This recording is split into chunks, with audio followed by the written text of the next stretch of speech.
Hey guys, welcome back to my channel and back to another video. So as you saw from the title, today we're going to be discussing the interview that Piers Morgan just did with Candace Owens, which literally just dropped about 45 minutes ago. I just watched the entire interview. It was about an hour and a half. It's a really great interview.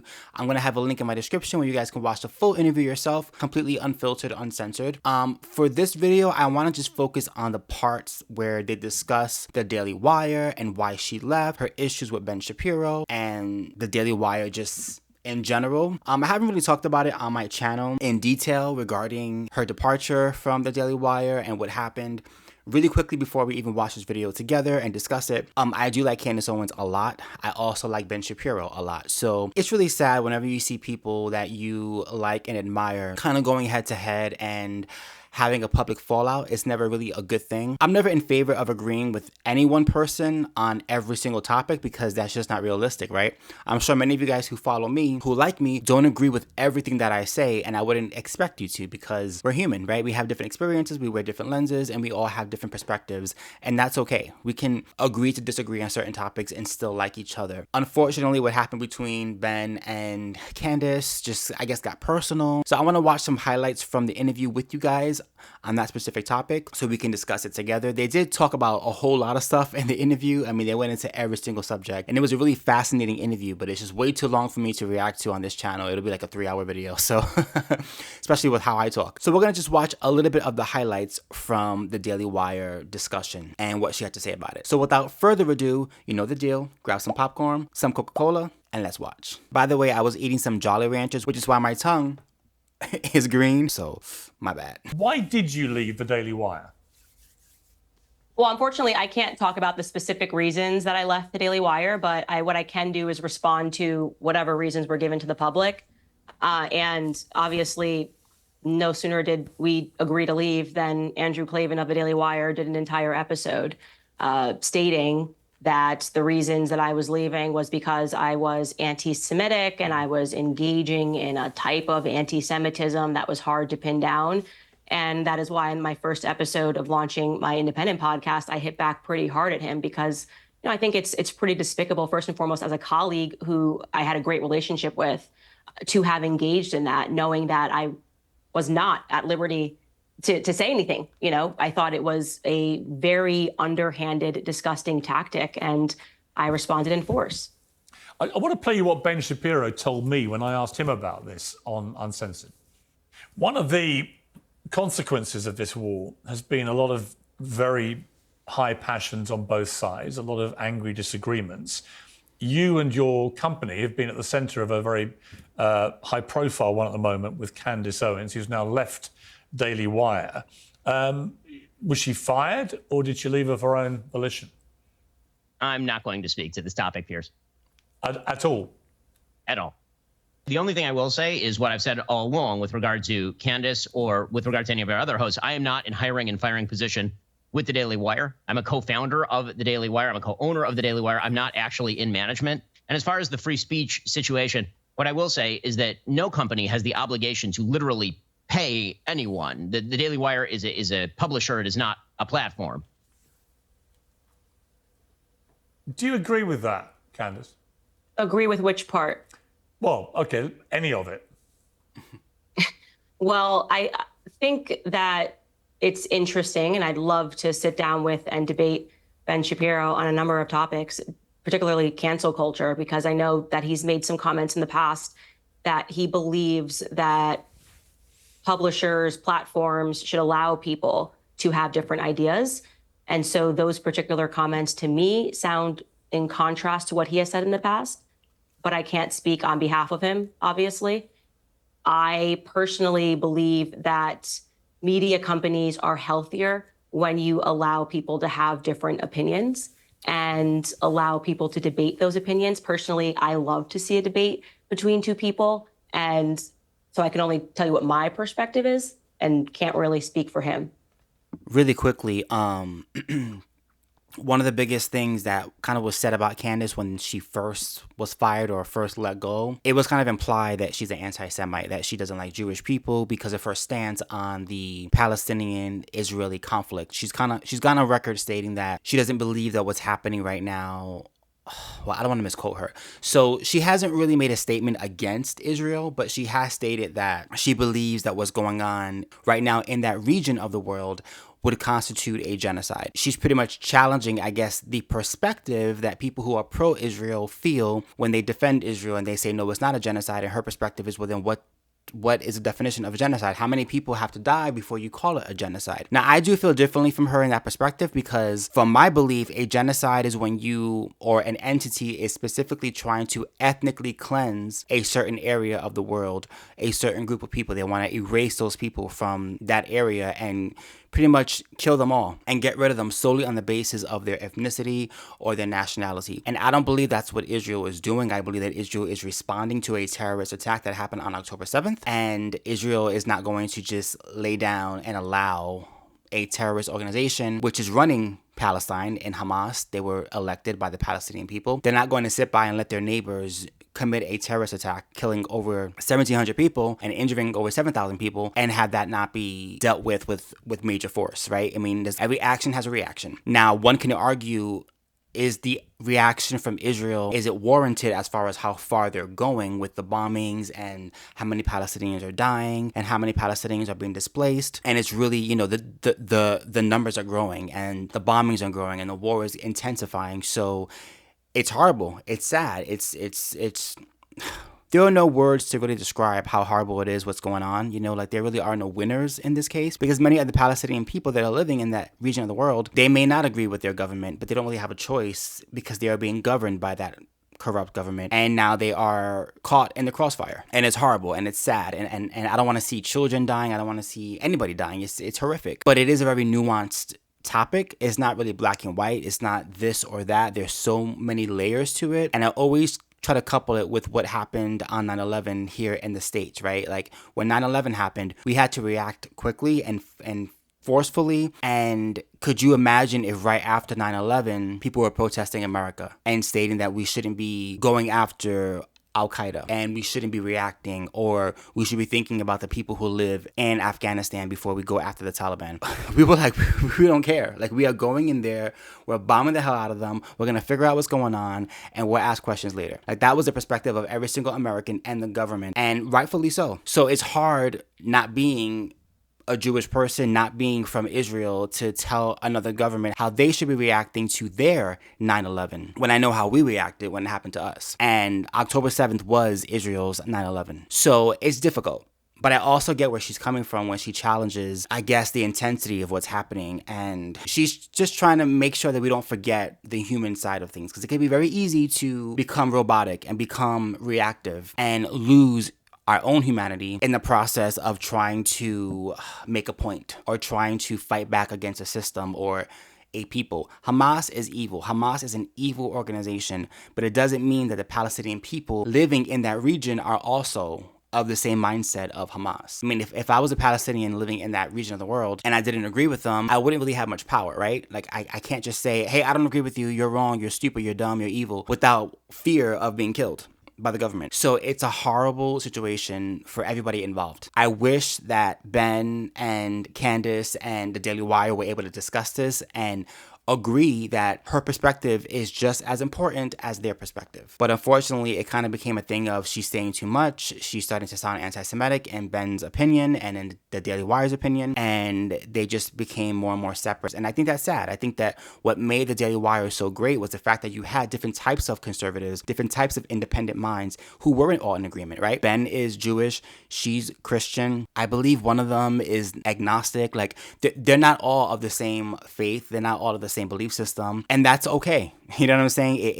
It's okay to have different perspectives. What you don't want is to have an entity where everybody is on the same wavelength with everything, with every topic, because then you have no diversity of thought, and that could be dangerous. That could be dangerous. So again, it's like watching your parents fight. You're like, oh my gosh, don't fight, please. I love you both. Stop fighting. I mean, he made the point at the end there that any company, any private company, when it comes to free speech, is not compelled to pay people to work for them. I mean, would you accept that as a principle? Well, what I would say again is that it just kind of runs into what is wrong. I guess the question you could ask is, what is wrong if CNN fires somebody? for having a different opinion. What then is wrong if Fox News fires somebody for having a different opinion? Your answer would Good have to point. be that it's not wrong and that companies are at will to curate whatever belief system that they want and to not allow free speech. So, you know, Fair point. Of interest, is it true that you signed an NDA and that's why you can't really talk about this in detail? I cannot speak in detail about any of that stuff. You can't even confirm whether you've had an NDA? I am not free to speak about any topic pertaining to contracts signed or not signed. And She does. so, She does. You see, this is where it gets interesting for me, because you referenced Andrew Klavan from the Daily Wire. I want to play a part of what he said, and then I'll come back to you. yeah. The Daily Wire parted ways with Candace Owens, and part of it was things that she was saying that we felt were strongly anti-Semitic. And she was doing it in such a way that it was kind of hard to pin down, so I was trying to show where these things happen.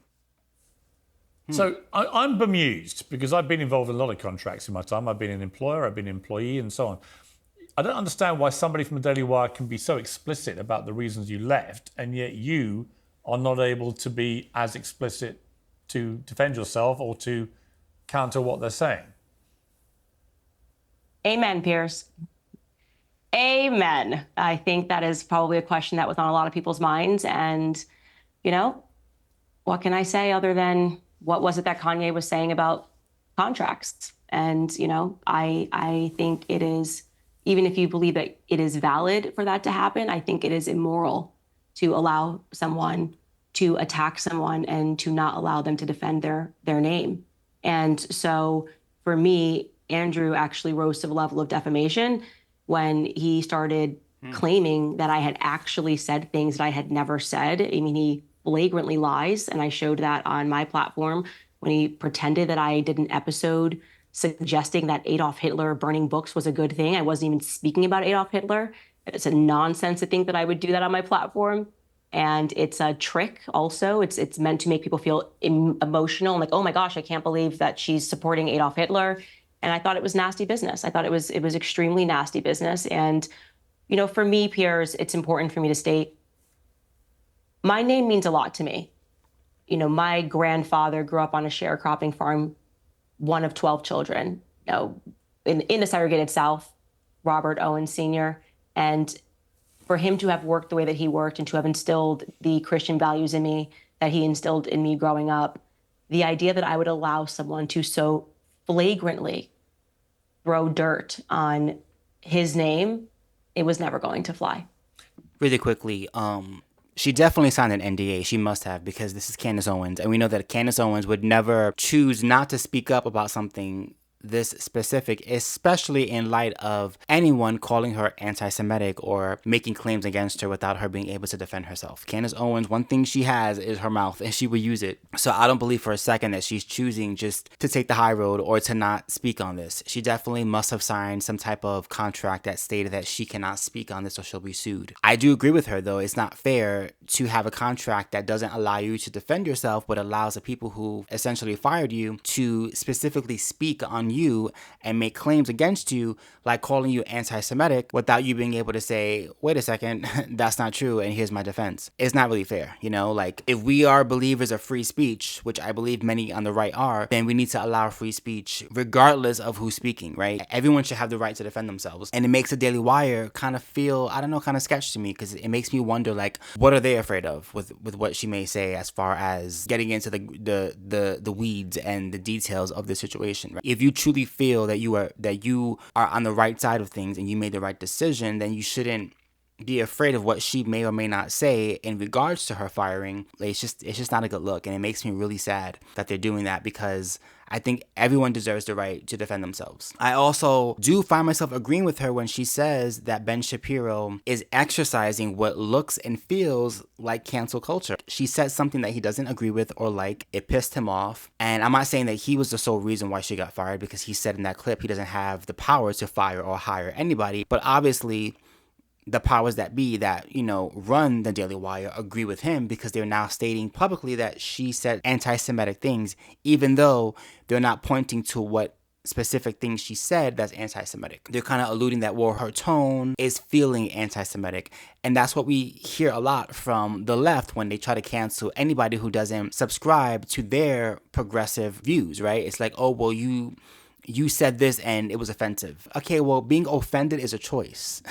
Just because what I said offended you doesn't mean that what I said was wrong, or that what I said was an attack. An opinion is just that, an opinion. And so it does make me sad. Even though I love Ben Shapiro, it does make me sad that because of his passion, I guess, he can't see past the fact that he is sort of exercising what looks like a cancel culture incident. I don't like you. I don't like what you said. You pissed me off. You're done. I'm going to deplatform you pretty much from the Daily Wire. And again, I love the Daily Wire. I'm not against anybody in this perspective. I think it's sad all the way around. But in this situation that she's talking about, I think that they should allow her to speak, and there shouldn't be any contracts that stops her from being able to speak her truth, especially in light of them coming out and specifically saying, no, she's an anti-Semite, she's this, she's that. Like, if you're going to make those claims, let me defend myself. Did you ever say or do anything which to a Jewish ear could be construed as anti-Semitic? Well, let's be clear about all of these topics, whether we're talking about racism, sexism, anti-Semitism. Everything can be construed to an ear when you're talking about a subjective ear that I believe that this is racist. I mean, I could say, hey, Piers, you even asking me questions, and to me, it feels racist, right? A feeling and a fact are two different things. So what someone construes something is meaningless. Factually speaking, I have never said anything that is anti-Semitic, and had I have said something that was anti-Semitic, Andrew Klavan would have simply showed the clip. Right, a lot of attention has been focused on you constantly referencing Christ is King. Many people believing that although those words in themselves, if you're a Christian, as you are, would not be offensive, that to Jewish people, when they're being whipped up on social media, as they were at the time, by people who are genuine white supremacists and pretty brazen anti-Semites, that being smart as you are, you would have known that to deliberately use that phrase repeatedly in that time, in that climate, was a deliberate act of provocation to people like Ben Shapiro, who obviously are extremely high-profile Jewish people. Do you accept that? I'm sorry, which time frame are you talking about when you say at that time? Well, since the start of the Israel-Hamas war. Yeah, no. So that phrase, if you're talking about when it began to be a scandal, because I think everyone was quite confused when there was suddenly this narrative that it could be construed as anti-Semitic, which is why it required so much explaining by people of when it became anti-Semitic. I posted a standalone Bible verse, this is just a pure fact, calling for peace. And at the end of the verse, I ended it and said, Christ is King, last November. Andrew Klavan references that. The reason why this even became a scandal is because of Andrew Klavan. Andrew Klavan did an episode called Because Christ is Really King. And then he accused me wrongly of spitting that phrase at a Jew. That simply never happened, as I showed in my first episode back. It was just made that up out of thin air. I posted a standalone Bible verse and I wrote at the end of it, Christ is King. And then a Jew responded to me telling me to quit my job. So what happens sometimes is then time passes and people try to rewrite history, but we're not going to do revisionist history here. I tweeted Christ is King appropriately following a Bible verse when I was 38 weeks pregnant. And I stand by that proverb, and I stand by my declaring Christ to be King, as I have done many times in the past, because it's basic Christian doctrine. Two things about that. Why would you tweet that particular passage from the Bible, ending Christ is King, on 14th of November 2023? What was your motivation? Yeah, happy to answer that question. Why not? So if people remember what was happening at that time, Ben Shapiro was caught on a tape calling me faux sophisticated and some other stuff, a disgrace, I think was the term. And again, I was 38 weeks pregnant, about to give birth. And my husband just told me, every media person in the world is contacting you globally, asking you to give a comment, to say something. It's obviously a very traumatizing thing to go through in the moment when you're that pregnant and suddenly you're like, I just don't want to deal with this drama. I don't mean like trauma in the very leftist, I feel traumatized by this, but just it's a lot happening leading up to birth. And my husband told me to read the Bible. He said, just read the Bible. You don't have to answer these media members. You don't have to give a comment. You don't have to say anything. These things are all fickle. It doesn't matter. But just to be clear on the chronology, because the video of Ben saying what he said, we said, I think her behaviour during this has been disgraceful, without a doubt. I think her photo sophistication. That came first. Yeah, that came out on 15th of November 2023. But you had posted what you posted on the 14th of November. That's not correct. You have your timeline wrong. It was the video came first. So you were responding directly to the video? No, I'm trying to finish the story, but you just have just so you know, chronologically, you have it wrong. His insult came first. I think it was on the 12th, the insult came. Were you made aware of the insult? Because and then did it become public? I found out on Twitter with everybody else. It was just trending, you know? And so just to go back into it, my husband told me to read the Bible and to realize that these things are fickle and that all of these journalists that were asking me to respond to them are doing it because all they want is clicks and money, and they want you, they want to use you for a moment that's not going to matter in the scheme of things in your life. And so I wanted to respond to all of these media members by saying that I'm calling for peace. Christ is king of my heart. I don't need this right now. So that was it. When you appeared on Tucker Carlson on the 16th of November, you said, I will say I'm not going to respond with the same ad hominem attack. But you also told him that day that was when you first saw the video. I didn't tell him I first saw the video on Tucker Carlson. I don't understand your question. Well, I told Tucker I saw the video on Tucker Carlson? No, that you had seen the video for the first time that morning. That I saw the video trending on Twitter, not the morning of Tucker's interview. Sorry, I don't know. I'm just trying to work out the exact correct chronology. Yeah, I can help you. Yeah. So you saw the video on Twitter, and then on Twitter, yes. Yeah. And then you put out the passage from the Bible as a reaction to seeing the video. Yes, like I said, maybe it was 24 hours later after that, when everyone was contacting me for comment, I gave the media no comment. So if you look on all the articles, there was no comment given to me at that time about anything because I had decided that peace was the best strategy forward. Tucker was booked that day, but he had booked me 6 weeks in advance. That was just his luck that whole incident took place. Right. They knew I was going on his show. He books way out in advance. So it just happened to be his luck or misfortune, whichever way you look at it, that was going on at the same time. So in the build-up... Just really quickly, I'm trying to figure out what's wrong with saying Christ is king if you're a Christian and you truly believe that, regardless of why you're saying it, right? In her case, she said it because she had heard...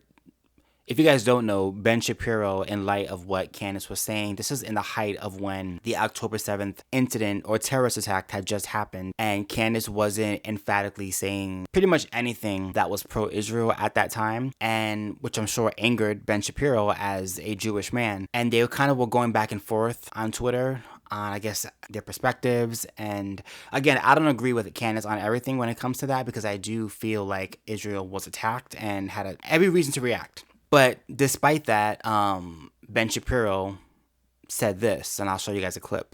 And then the question was about Candace Owens. I think her behavior during this has been disgraceful. I think she's been absolutely disgraceful. I think that her faux sophistication on these particular issues has been ridiculous. It's not faux sophistication, it's ridiculous. Everybody can see the moves that she's making and the things that she's saying, and I find them disruptive. And so what she's stating is that in light of that, the media was contacting her from every platform. Respond. She was 38 weeks pregnant, probably stressed out, had anxiety, and didn't want to deal with that type of drama. Didn't want to deal with having to react or having to even respond. And I get that. Sometimes you're just so tired that you're like, you know what? Not every battle is worth fighting. Her responding with Christ is king, I don't see how that's offensive. Maybe I'm missing something here. She's a Christian, and every Christian has the right, just like every Muslim, every Jewish person, every Hindu has a right to openly proclaim their spirituality, their faith.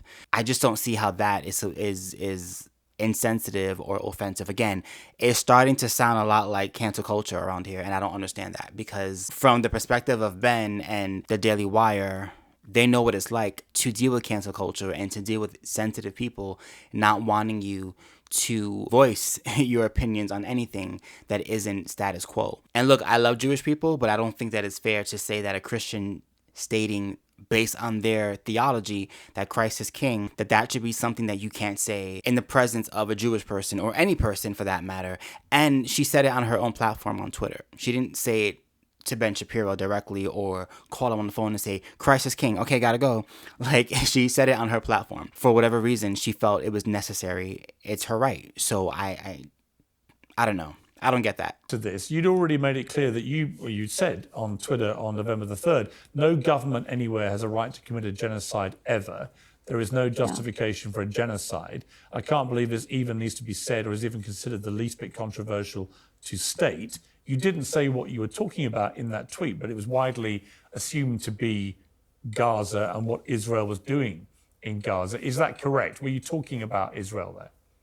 No, actually, when I wrote that tweet, if you look right before that tweet, I had retweeted and liked something from a journalist named Yashar Ali. He had shared a clip of a Congressman, Brian Mast, who got up on a platform and said that there's no such thing as an innocent Palestinian life. That is despicable, genocidal language. And I am paraphrasing here, but Yashar Ali said, and he's pro-Israel, by the way, if I'm judging by what he puts online, he said, can we all just admit that this language is unacceptable? And I tweeted that no government in the world, and I was actually commenting on America, genocide is always wrong. And so, by the way, even if I was talking about Israel or I was talking about Palestine, that statement should hold. No, I agree. There is no justification ever in the world for genocide. So I agree. I was very surprised to see that tweet go viral and people so angry about it. I was actually overseas at the moment. I was in the UK. And so it seemed very strange to me that people would have a problem with it no matter what side you're on. But in that particular moment, I was talking about Brian Mast, and on my show, my very next show, I clarified that. And do you think, for the record, that what Israel's been doing constitutes genocide?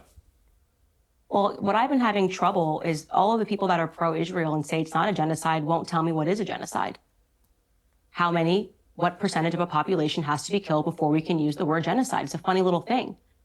They won't tell you. They won't tell you what constitutes genocide. So I would like a clear understanding of how many Palestinians have to die before we are allowed to term it a genocide.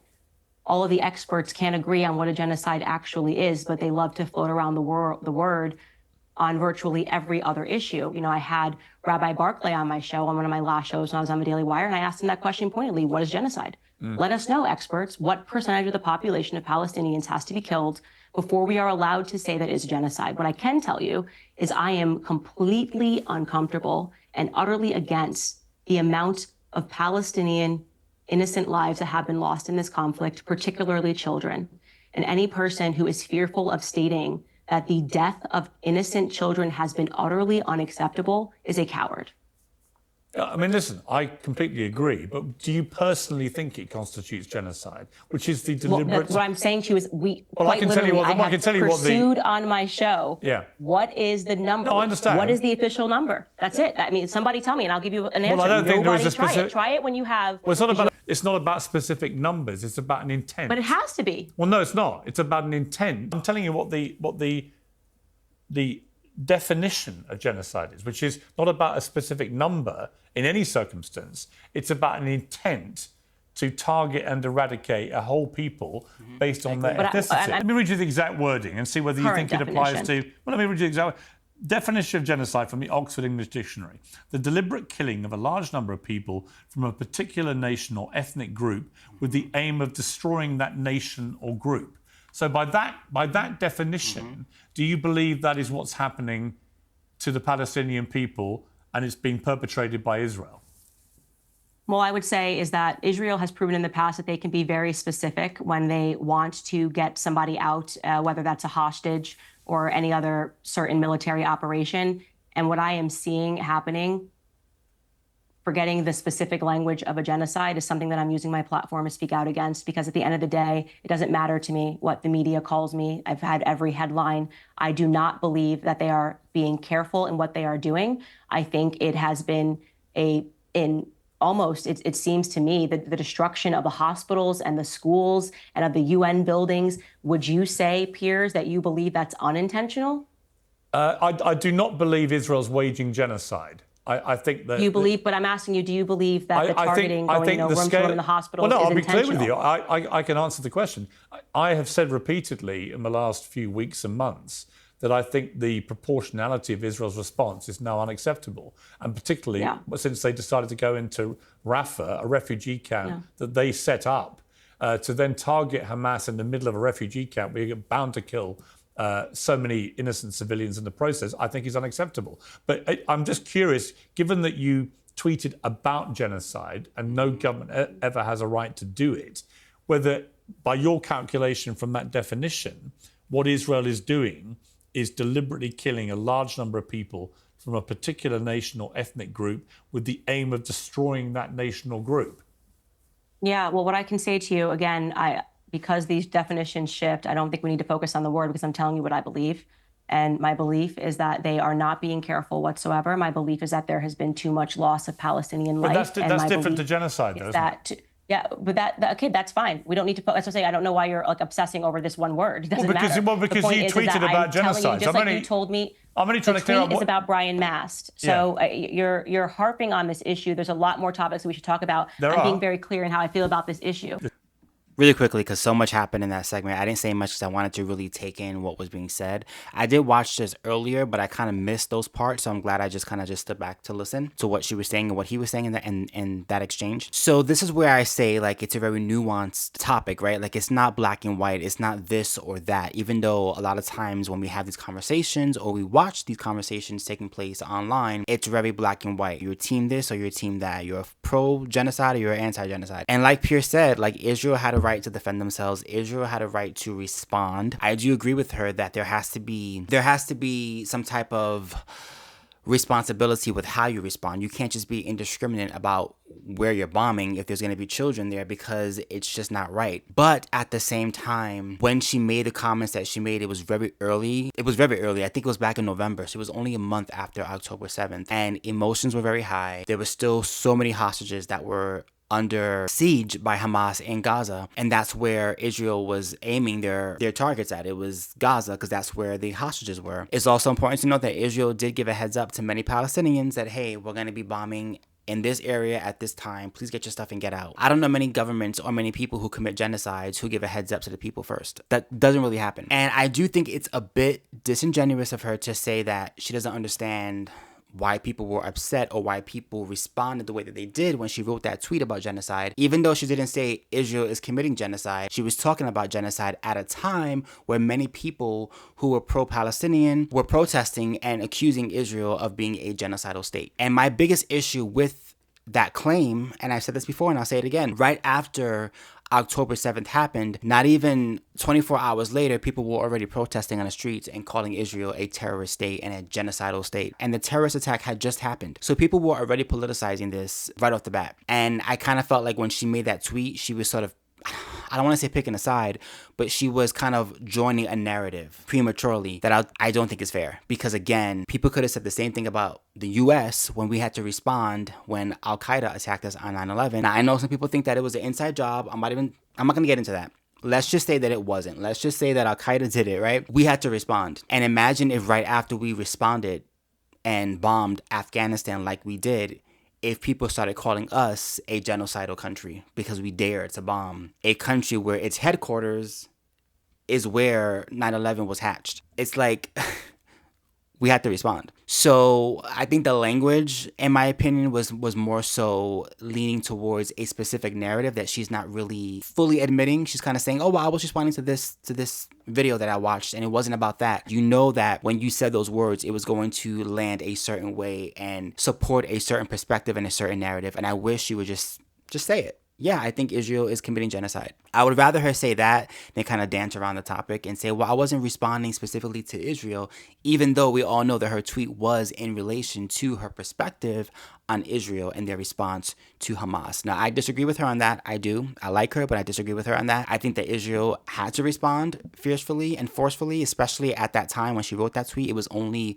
a couple of weeks after October 7th, and so many of the hostages were still under siege in Gaza with Hamas. I'm sorry, but you got to respond. You have to. There really is no perfect response, right? You can't respond and not have loss of life. It's inevitable. It's going to happen. It's horrible. But Israel wasn't the one that started this current conflict. Hamas did, when they went over to that concert and killed 1,700 people, raped, murdered, pillaged, took hostages, killed Holocaust survivors. Like, Israel had to respond. Now, one can argue months later, we're like, what, 8-9 months after the incident, you definitely can critique Israel and how they're responding now with the intelligence and the information that they have now. And are they excessively bombing? Is it too much now? That is a fair conversation to have. But when it first happened back in November, I mean, it's people were already calling Israel a genocidal state. And that to me was solely political.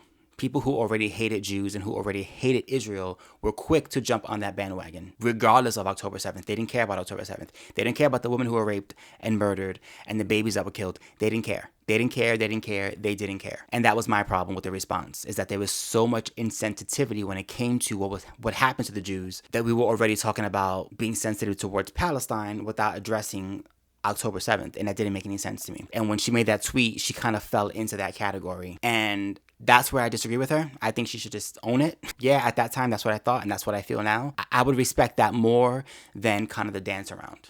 But all right, guys, I'm going to end the video here because at this point in time, they transition to other topics. So again, I'm going to have a link in my description to the full video where you can watch the entire hour-plus interview between Pierce and Candace. It is a very contentious interview where they go back and forth and they spar with each other, which I enjoy because, again, like I said, you shouldn't agree 100% with anybody. I like Pierce, and I also like Candace, and I also like Ben Shapiro. So I'm not really on team this or team that. I think it's important to be a free-thinking person, to say I agree with you on this part, but I disagree with you on this part. I think that is healthy. I think that we all should exercise that a lot more than having this tribal perspective of I can't even speak to the other side, or I can't even speak to somebody who thinks differently than me. Because what you do is you isolate yourself and you create a cocoon around you that doesn't allow you to obtain any new information. And you sort of are just in an echo chamber. And that's very, very dangerous. So every family has a falling out, and hopefully at some point in time they can talk about it, they can discuss it, they can reconcile, you know, still go their own separate ways, but at least have an understanding. Right now they can't even talk to each other, which is really sad. So I definitely will keep you guys updated on what's happening. If you enjoy my content, please do not forget to like, comment, and subscribe. Let me know in the comments down below what you think of this video, and if you guys want to watch more videos of me, click on the link over here where I have over 100 videos of social commentary just for you. Until next time, peace.